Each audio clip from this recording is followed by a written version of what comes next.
Hello and welcome. I have something that I think is pretty exciting today, different than a little cinematic edit I usually do. A company called Dehancer had reached out to me to ask if I wanted to do a review on their plugin for Davinci Resolve. It's basically a film emulator. It makes your digital footage look like it was shot on film. Very cool idea.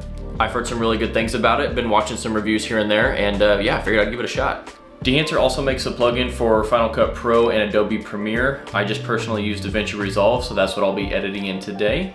Couple things to get into before we get started. I am by no means a professional. I simply do this just as a hobby, just on weekends. I love shooting bikes, cars, anything automotive. And I also want to get out of the way that Dehancer did not pay me for this review. They're not paying me to say good things about them. They want a honest review, and that's what I'm going to give them. So let's just get into it. Alright, first impressions. The very first time I opened Dehancer in Davinci Resolve, I was a little overwhelmed. That probably just has a lot to do with me being an amateur. Dehancer does have guides and tutorials on their website and on their blog, and I think they do a really good job breaking down what each individual component does and how to apply it to your project. I would definitely recommend taking a look at their tutorials and maybe hopping on their blog. I kind of found for me it also helped to watch other YouTube videos and kind of follow along with them as they edited. But I do think Dehancer does a very good job showing on their website exactly what each individual component does. I'd also like to note that I'm not really going to be doing a tutorial. There's plenty of those online, and again, as I stated, I'm not a professional, so I just don't feel like I should be the one doing a tutorial video. But here's basically my workflow. Here's how I would set it up. Basically, I would just import my footage in the timeline, go to my color tab. Depending on if I'm shooting in log or not, I would usually have 3 to 4 nodes. The only difference being one of the nodes would be a color space transform if I'm shooting in log, from log footage to Rec 709. So yeah, just a really simple node tree. Like I said, I don't do anything crazy. In this first node, I would usually just adjust my highlights and shadows.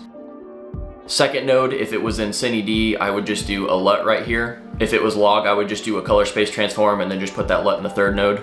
And in this last node, I would just do like my corrections and final adjustments. So usually I would just do like an S curve just to kind of darken those shadows, bring up the highlights a little bit. Maybe add some saturation, and then maybe put some blues in the shadows and some orangish in the midtones. I really like that teal and orange look. And then I would end up with something kind of like this. So the only other thing different I would do with Dehancer is I would just add one more node and then put Dehancer Pro on that final node.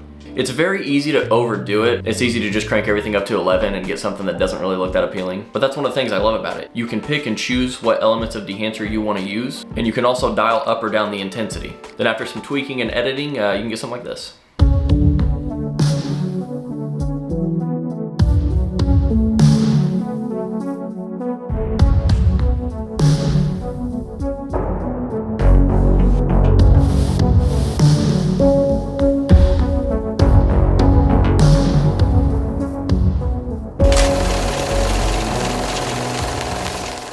Let's get into the pros and cons and if I think Dehancer is worth it.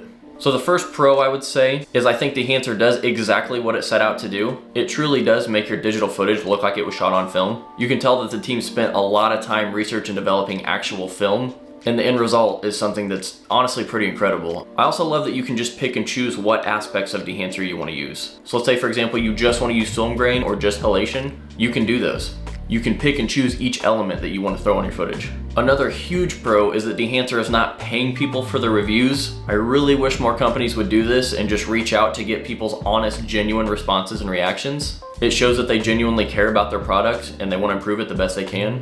And then as far as the cons, there's honestly not too many. One being price. So Dehancer Pro is $449 and Davinci Resolve Studio is $249. The reason I compare it to Davinci Resolve Studio is because there are things in Davinci Resolve that you can do in Dehancer.